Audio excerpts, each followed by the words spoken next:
Hello दोस्तों, welcome back to the channel Srishti study point. और university of Delhi के affiliation में जो कॉलेज है उस कॉलेज में वैकेंसी निकली है। वो कॉलेज है करोड़ी मल कॉलेज। ठीक है, इसमें वैकेंसी है असिस्टेंट प्रोफेसर की और इनके लिए जो हैं वो एप्लीकेशन फॉर्म मांगे गए हैं और ये वैकेंसी परमानेंट है। मैं आपको ये भी बता दूं, तो जो बच्चे इस फॉर्म को भरना चाहते हैं वो इस फॉर्म को भर सकते हैं। ये देखिए यहाँ पर पूरा दे रखा है और इस फॉर्म को भरने की जो लास्ट डेट है वो है 16 मार्च 2024, यानी कि 16 मार्च तक आप इस फॉर्म को भर सकते हैं ऑनलाइन मोड में। और इन्होंने इसकी वेबसाइट दे रखी, किस वेबसाइट पे आप इस फॉर्म को सबमिट करेंगे, तो ये वेबसाइट इन्होंने दे रखी है। इस वेबसाइट पे आप फॉर्म सबमिट कर सकते हैं। सारी इसमें और भी जानकारी दूंगी कि किस तरह से सिलेक्शन होगा, क्या स्क्रीनिंग होगी, पूरा सब तरह का यहाँ पर ब्यौरा दूंगी। अगर वीडियो आपको अच्छी लगे तो लाइक कीजिएगा और चैनल पर नए हों तो सब्सक्राइब कीजिएगा। इस वीडियो को पूरा देखिएगा तो ये आपके लिए इम्पॉर्टेंट है। और इस तरह की जो जितनी भी वैकेंसी से रिलेटेड अपडेट्स होती हैं वो मैं आपको देती रहती हूँ। ये देखिए पूरी यहाँ पर वैकेंसी दे रखी हैं। ये देखिए केमिस्ट्री में जो है 2 वैकेंसी हैं, इकोनॉमिक्स में 1 है, इंग्लिश में भी 1 है, जियोग्राफी में 1 है, मैथमेटिक्स में 1 है, पॉलिटिकल साइंस में 1 है, स्टैटिक्स में 1 है, उर्दू में 1 है। टोटल 9 वैकेंसी हैं। और ये जब भी किसी कॉलेज में वैकेंसी निकलती है तो इसी हिसाब से निकलती हैं, ज़्यादा वैकेंसी नहीं निकलती है, ये भी दिमाग में रखिएगा आप। तो जहाँ जहाँ वैकेंसी हो आप फॉर्म भर सकते हैं। ठीक है, इसके बाद यहाँ पूरा दे रखा है ये इन्होंने अपना कि इस फॉर्म को आप जो है इस वेबसाइट से जो है फॉर्म को, पूरा एप्लीकेशन फॉर्म को इस वेबसाइट से डाउनलोड कर लीजिए और आपको फॉर्म जो है इस वेबसाइट पे जाके भरना है, कॉलेज की ही जो वेबसाइट है उस पर। इसके बाद इन्होंने देखिए एजुकेशन क्वालिफिकेशन में आपको बताऊं, सभी को पता है जब आप असिस्टेंट प्रोफेसर बनना चाहते हैं तो आप पोस्ट ग्रेजुएशन करे हो कम से कम 55% मार्क्स से, जिस सब्जेक्ट में आप फॉर्म भर रहे हैं। इसके साथ साथ या तो आपने नेट क्वालिफाई किया हो या स्लेट किया हो या सेट किया हो और या आप पीएचडी किए हो। ठीक है, इन चारों में कोई भी एक चीज़ आप अगर किए हुए हैं पीजी के साथ तो आप इस फॉर्म को भर सकते हैं। और अगर आप नेट और पीएचडी दोनों किए हैं तो और अच्छी बात है। नेट से कम ऐसा नहीं, केवल पीजी वाला बच्चा इस फॉर्म को नहीं भर सकता। पीजी के साथ नेट आपने ये किया हो या नेट नहीं है तो पीएचडी कर रखी हो, तो ये सब इसमें दे रखा है। फिर पीएचडी का पूरा क्राइटेरिया मैं आपको हर बार बताती हूँ जब भी ये इस टाइप के फॉर्म आते हैं। ये देखिए लिखा है नेट जो है वो आपकी मिनिमम क्वालिफिकेशन होगी। आप ऐसा नहीं केवल पीजी वाले फॉर्म भरें, यही बात मैं यहाँ पर बता रही थी कि पीएचडी के लिए क्राइटेरिया एक ये है कि रजिस्ट्रार के द्वारा आपके पास वो एक जो है पूरा साइन किया हुआ एक प्रोफार्मा आपको सबमिट करना होगा पीएचडी वालों को कि आपकी जो पीएचडी है वो रेगुलर मोड पे है।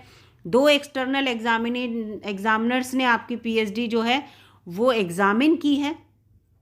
ठीक है, और एक्सटर्नल एग्जामिनर के द्वारा अवॉर्डेड की गई है। अब तो ये 2 आते हैं। ओपन वाइवा हुआ हो आपका, इसके साथ साथ 2 जर्नल उनके पब्लिश हुए हैं, रिसर्च पेपर 2 जर्नल में आपके 2 रिसर्च पेपर पब्लिश हुए हों। अच्छा जो है जर्नल होना चाहिए।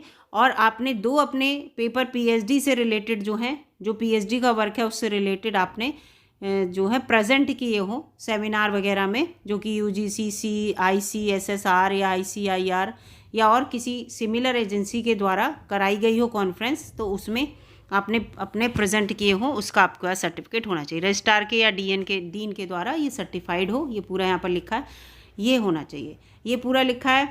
तो इसके साथ साथ यहाँ पर बहुत और जो मास्टर डिग्री जो कर रखी है उसमें ओबीसी और जो आपको सेंट्रल गवर्नमेंट का जो रूल होगा उसके अनुसार आपको जो है रिलैक्सेशन वगैरह भी मिलेगा। ये पूरा इसके अंतर्गत ये लिख रखा है। ठीक है, इसके बाद यहाँ पर अब बच्चे ये सोच रहे होंगे कि किस तरह का जो है वो एज का यहाँ पर कुछ नहीं दिया है कि क्या होगा क्या नहीं, क्योंकि एज का तो जो असिस्टेंट प्रोफेसर के लिए अगर आप 60 साल होने में कुछ भी टाइम, थोड़ा 2-3 महीने भी कम रह गए हैं तो भी आप इस फॉर्म को भर सकते हैं। तो इस तरह का रहता है। इसके बाद यहाँ पर आगे मैं आपको बताती हूँ कि सबसे पहले क्या होगा। जो भी बच्चे फॉर्म भरेंगे, फॉर्म जिनके रिसीव होंगे इन लोगों को, उनकी सबसे पहले स्क्रीनिंग होगी। ठीक है, उनके फॉर्म्स की स्क्रीनिंग। अब स्क्रीनिंग क्या होती है, तो स्क्रीनिंग को लेकर मैंने एक वीडियो चैनल पर कल ही अपलोड की है, जिसमें आपको जो है मार्क्स मिलते हैं, जिसे हम API कहते हैं, एकेडमिक परफॉर्मेंस इंडिकेटर भी कहते हैं और इंडेक्स भी कहते हैं। तो एपीआई आपका निकाला जाता है, एपीआई स्कोर कितना आएगा। उसके बाद जो भी बच्चे इस चीज़ को जिनकी हाई मेरिट होगी और इन्हें जितने बच्चे बुलाने होंगे ऊपर वाली मेरिट के, ये बुला लेंगे। और फीस मैं आपको बता दूं कि जनरल कैटेगरी और ओबीसी और ईडब्ल्यूएस को 500 रुपये, ईडब्ल्यूएस इकोनॉमिकली वीकर सेक्शन जो होता है उसको 500 रुपये फीस देनी है इस फॉर्म को भरने के लिए। इसके अलावा जितने भी लोगों ने फीस नहीं देनी है, एससी एसटी और पीडब्ल्यूडी जो होते हैं और वुमेन, इन लोगों के लिए कोई भी फीस यहाँ पर नहीं लगेगी। ये लिखा है नो फीस। और फीस आपकी रिफंडेबल नहीं होगी, ये भी याद रखिएगा। किसी भी तरह से फ़ीस रिफ़ंड नहीं होगी जिनकी फ़ीस यहाँ पर सबमिट हो जाएगी। फ़िलहाल 3 कैटेगरी वालों को ये फ़ीस सबमिट करनी है और फ़ीस आपकी ऑनलाइन मोड पर ही मतलब आप सबमिट करेंगे। और अगर एक से ज़्यादा वैकेंसी के लिए आप फॉर्म भर रहे हैं तो अलग अलग आपको पेमेंट भी करना होगा, यहाँ सब लिखा है। तो ये सब ये दे रखा है यहाँ पर। और उसके बाद ये देखिए, मैं आपको अब स्क्रीनिंग का दिखा देती हूँ कि स्क्रीनिंग का क्या क्राइटेरिया है एक बार, क्योंकि इन लोगों ने जो है ये अच्छा किया है कि उसमें पूरा आपका जो एपीआई स्कोर किस तरह से लगाएंगे आप, उसके लिए एक फॉर्म पूरा दे रखा है जो मैंने पिछली वीडियो में दिखाया था। टीएडीए कुछ नहीं मिलेगा अगर आपका इंटरव्यू होगा, क्योंकि स्क्रीनिंग करने के बाद क्या होगा, इंटरव्यू होगा आपका। मैंने आपको बताया था जो इंटरव्यू बेस्ड जॉब होती है उनमें पहले क्या होता है, स्क्रीनिंग होती है। स्क्रीनिंग इसमें पूरा लिखा है। और ये देखिए, ये यहाँ पर ये पूरा दे रखा है। इंटरव्यू शॉर्ट लिस्टेड हो जाने के बाद आपको इम्पोर्टेंट ये पूरा देखिए, कॉलेज का है ना, करोड़ीमल कॉलेज है ना, यूनिवर्सिटी है नहीं, तो कॉलेज का क्राइटेरिया मैंने अलग बताया था एपीआई स्कोर के लिए। तो ये देखिए, ग्रेजुएशन में अगर ये पूरा वीडियो को आप देखिएगा तो आप अपने नंबर खुद ही जोड़ लेंगे उसमें, कि अगर ग्रेजुएशन में आपके कितने नंबर है तो किस हिसाब से मिलेंगे नंबर, पोस्ट ग्रेजुएशन में कितने नंबर है तो किस हिसाब से मिलेंगे, अगर आपने एमएड वगैरह कर रखा है तो कितने, पीएचडी वालों को कितने मिलेंगे, नेट जीआरएफ और नेट को, फिर आपका रिसर्च पेपर, इसको लेकर फिलहाल कुल मिला के आपके 100 नंबर में से आपके जो है पूरा निकलेगा वो जो है रिजल्ट कि आपके कितने नंबर बन रहे हैं, उसी हिसाब से आपको जो है बुलाया जाएगा स्क्रीनिंग के बाद। फिर इन्होंने सारी कमेटी बनाई है अपनी, की कमेटी में कौन कौन बैठेगा स्क्रीनिंग की कमेटी में, शॉर्ट लिस्टेड जो कैंडिडेट होंगे, तो ये पूरा इसके बारे में लिखा है कि कितने मार्क्स आपको जो है, इसको देखिए पूरा यहाँ पढ़ लेती हूँ मैं। The screening committee of the college will draw a list, एक लिस्ट निकालेगी of all candidate indicating the marks scored है बाय दैम डिक्रीजिंग ऑर्डर, मतलब सबसे ज़्यादा नंबर किसके होंगे, उससे कम उससे कम उससे कम, ऐसे करके सारे बच्चों की वो एक लिस्ट निकाल देगी। From candidate getting highest mark toward the candidate getting the lowest, highest से लोएस्ट की तरफ ऐसे मार्क्स को लेकर ये बच्चे की लिस्ट निकाल देंगे। जिसके सबसे ज़्यादा नंबर होंगे उसको सबसे ऊपर रखेंगे। The applicant scoring less than 55 marks for college will not include the list, मतलब अगर आपने 55 नंबर, आपकी जो स्क्रीनिंग इसके थ्रू होगी ना, ये जो पूरा है ये इसके थ्रू आपकी स्क्रीनिंग होगी, ये पूरा ग्रेजुएशन से लेके सब आपके नंबर यहाँ पर जोड़े जाएंगे। अगर आपके 55 से कम नंबर आए तो आपको शॉर्ट लिस्टेड भी नहीं करेंगे ये, ठीक है, इसका मतलब आपको आउट कर देंगे, आउट ऑफ द लिस्ट।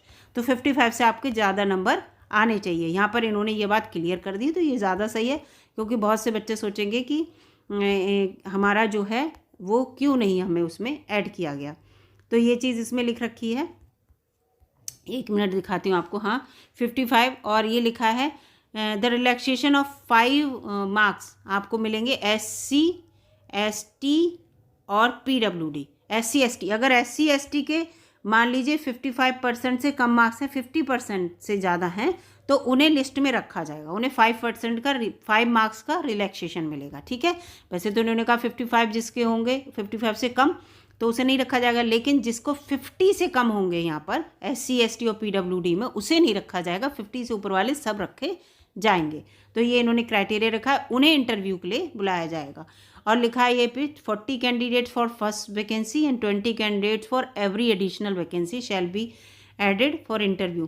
पहली जो वैकेंसी जिसमें 2 सीट्स हैं, ऊपर देखा था आपने, उसके लिए 40 कैंडिडेट बुलाए जाएंगे, नहीं तो हर वैकेंसी के लिए 20 कैंडिडेट ये लोग बुलाएंगे। यानी कि एक सीट पर ये कितने लोग बुलाएंगे, 20, एक सीट के लिए 20 कैंडिडेट को बुलाएंगे, ठीक है। और ये पूरा अगर 40 पर रिलैक्सेशन दिया जाएगा, अगर 40 कैंडिडेट इन्हें नहीं मिले 55 नंबर पे, तो ये कम कर देंगे, ये पूरा है। क्योंकि यहाँ पर 40 कैंडिडेट क्यों बुलाएंगे, देखिए मैं आपको दिखाती हूँ। इनका पूरा इन्होंने अपना क्राइटेरिया दे रखा है, क्योंकि केमिस्ट्री में 2 सीट हैं, 2 सीट के लिए 40 बच्चे बुलाएंगे और सबके लिए लोग 20-20 बच्चे यहाँ पर बुलाएंगे। तो ये बात याद रखिएगा। अगर इन्हें 55 नंबर स्क्रीनिंग पर इतने बच्चे नहीं मिलते हैं तो ये इसको डाउन कर सकते हैं, ये बात भी इन्होंने यहाँ पर कही है। तो पूरा ये मैंने आपको एप्लीकेशन का इनका बता दिया कि कैसे कैसे वैकेंसी आई हैं। आप फॉर्म भरना चाहें तो भर सकते हैं, और परमानेंट वैकेंसी है। अगर आपका स्कोर बहुत अच्छा हो रहा है तो डेफिनेटली भरिए, क्योंकि स्क्रीनिंग में आपके साथ कुछ भी गड़बड़ नहीं हो सकता। जो आपके नंबर बन रहे हैं वो पूरे ही आपको नंबर मिलेंगे। मिलूंगे अगली वीडियो में दोस्तों, तब तक के लिए नमस्कार। शेयर कर दीजिएगा दोस्तों में, चैनल को सब्सक्राइब भी कर दीजिएगा, और एक लाइक का बटन होता है, बस उस लाइक के बटन को क्लिक करना है, वो क्लिक कर दीजिएगा। धन्यवाद।